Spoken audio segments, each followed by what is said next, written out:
Soy el profesor Benito Codina del Departamento de Didáctica e Investigación Educativa de la Universidad de La Laguna, especialista en rehabilitación de personas con discapacidad visual. Voy a hablarles acerca del entrenamiento específico para personas deficientes visuales en visión intermedia.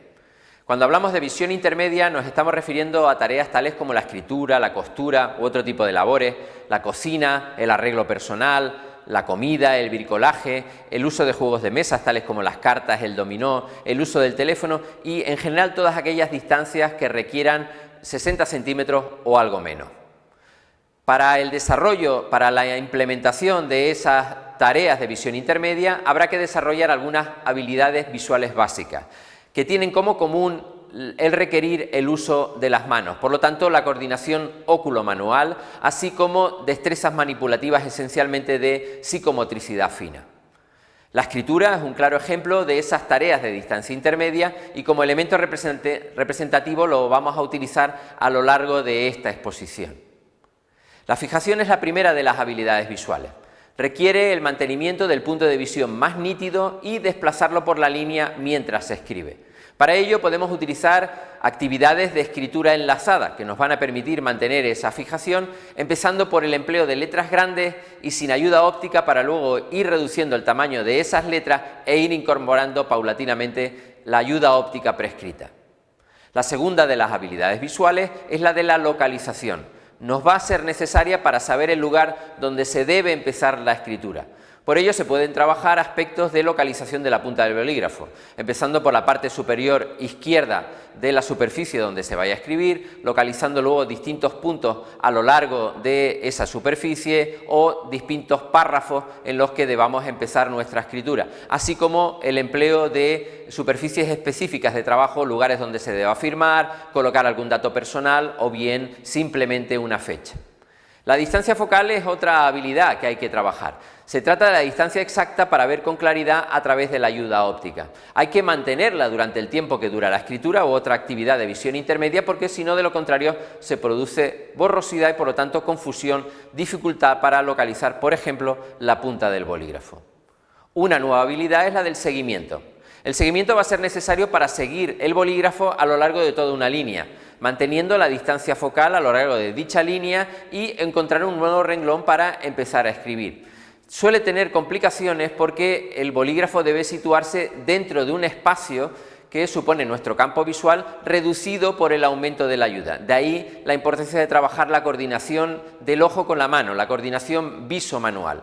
Podemos utilizar una secuencia de instrucción de dificultad creciente, empezando por la reproducción de líneas sencillas, las figuras geométricas simples, el empleo de letras mayúsculas y pasar luego a trazos enlazados con palabras cortas.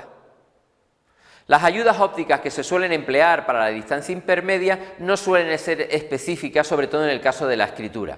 De hecho, cualquier tipo de instrumento diseñado para visión cercana puede adaptarse, siempre y cuando cumpla dos requisitos. En primer lugar, que la distancia de enfoque, o sea, entre la lente y la superficie de trabajo, sea como mínimo de 10 centímetros para que quepa la punta del bolígrafo o del rotulador y que el campo visual útil sea lo más amplio posible para que podamos ver aquello que estamos escribiendo, podamos leer lo que hemos escrito. Las ayudas que se suelen emplear habitualmente para las tareas de escritura son las lupas de soporte que se sitúan encima de la superficie de trabajo dejando un espacio útil entre la lente y dicha superficie donde situamos la punta de nuestro bolígrafo o de nuestro rotulador. También las lupas manuales que se emplean esencialmente para complementar impresos. Los microscopios que tienen como bueno que nos permiten tener las manos libres pero que conllevan una dificultad y es la distancia de trabajo se reduce y sobre todo se hace prácticamente imposible el empleo para aumentos superiores a los 5 aumentos. Los telesmicroscopios son otra ayuda que se suele utilizar para las tareas de escritura, lo que pasa es que dado su reducción del campo visual lo hace bastante compleja. Además, la profundidad del ojo crítico y el desplazamiento aparente de la imagen también dificultan el uso de esta ayuda como utensilio para la escritura. Los sistemas bifocales son muy útiles porque permiten mantener la visión adecuada para otras distancias y realizar dos actividades sin cambiar de ayuda. Por ejemplo, ver la pizarra y al mismo tiempo escribir. Un ejemplo de esto son los telescopios biópticos, que mantienen su graduación a través de una lente convencional y al mismo tiempo se incorporan telescopios que facilitan la escritura. Por lo tanto, sobre una misma ayuda hay un recurso que nos permite trabajar a dos distancias. Recomendaciones que podemos emplear genéricas a la hora de llevar a cabo tareas de distancia intermedia. Cuando la ayuda utilizada para la lectura tenga poco aumento, generalmente podremos utilizar esa misma ayuda para tareas de escritura u otro tipo de actividades de visión intermedia. El requisito, recordemos, esencial es que la distancia de trabajo sea suficiente para permitir la entrada del bolígrafo o del rotulador y también que el campo visual sea suficiente para poder llevar a cabo una revisión de aquello que estamos escribiendo. Es interesante por ello aconsejar el uso de las ayudas ópticas específicas partiendo de las necesidades del usuario.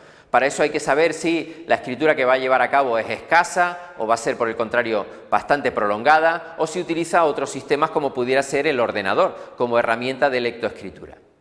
En el caso de que se produzca una escritura continuada, tales como la toma de apuntes, escribir cartas, etcétera, podemos utilizar ayudas específicas. En el caso de una escritura puntual, como puede ser firmar, cumplimentar un impreso, podemos utilizar en ese caso rotuladores que aumenten el contraste y ajustando el tamaño de la letra lo que precise, empleando para ello otro tipo de ayudas para visión lejana o ninguna de las anteriores, simplemente aumentando el tamaño del estímulo de la letra escrita.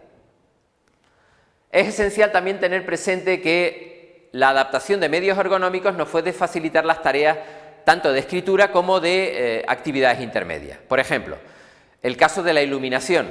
Es muy interesante saber qué iluminación puede favorecer el uso de la escritura. La posición de dicha iluminación, la intensidad lumínica necesaria, al mismo tiempo también el tipo de iluminación, si incandescente, si fluorescente, todo eso nos puede permitir mejorar esa actividad. También, si la posición de la luz coincide con el empleo de la mano dominante, de la mano de escritura, lo que podemos situar es esa fuente de luz por encima del usuario. Un segundo recurso adaptativo de carácter ergonómico son los atriles. Los atriles lo que nos permiten es tener una posición casi vertical de la escritura, lo que nos permite tener nuestra visión perpendicular al punto donde vayamos a trabajar. En este caso es interesante ver qué tipo de atril va a ser más conveniente, tanto en cuanto a su tamaño como si utilizar un atril de sobremesa o un atril de pie. Los materiales de escritura también son condicionantes. Para eso hay que empezar analizando el papel, qué tipo de papel puede ser más adecuado, generalmente no glossy, quiere decir sin demasiado brillo, ver si es conveniente el empleo de algún papel de un color crema o de un color amarillento porque produce un mayor contraste sobre una tinta oscura. El empleo de los papeles pautados también nos facilita el mantenimiento, el seguimiento de la línea de escritura, y los bolígrafos. Hay que utilizar en este caso bolígrafos de punta fina porque suelen tener un trazo muy marcado y uniforme y también escriben aunque el bolígrafo no esté totalmente vertical. Los rotuladores de distintos grosores y de colores son muy convenientes en este caso, no así los bolígrafos normales porque no realizan un trazo suficientemente grueso ni marcado para garantizar un buen contraste. Otras ayudas para la escritura son las pautas, que permiten el empleo de papeles sin rayas, introduciendo el folio por debajo de dichas pautas, de tal manera que tienen ventanas que conforman las líneas. Esas pautas pueden ser de cartón, pueden ser de cordones o bien de metal. Las plantillas son pautas específicamente diseñadas para determinados elementos de trabajo, que pueden ser cheques, como pueden ser lugares de firma, etcétera, etcétera. Suelen utilizarse para esa escritura ocasional. La secuencia de entrenamiento siempre tiene que estar basándose en las necesidades del sujeto y de la motivación hacia la tarea. De ahí que empecemos siempre por tareas sencillas, incrementando el nivel de dificultad, viendo qué tipo de letra es la que realiza a priori, el tamaño de letra que es capaz de releer, la distancia de trabajo que requiere, el uso de las habilidades necesarias que antes apuntamos, si posee o no, el tipo de papel y los útiles de escritura que va a requerir, la capacidad para escribir en línea recta, el tipo de letra, la mano y ojo dominante que utiliza, la postura que emplea, que lleva y por último la iluminación. Todos estos condicionantes, a través de sus estudios, nos va a facilitar que la persona lleve a cabo tareas de escritura en general de distancia intermedia eficaces. Muchas gracias.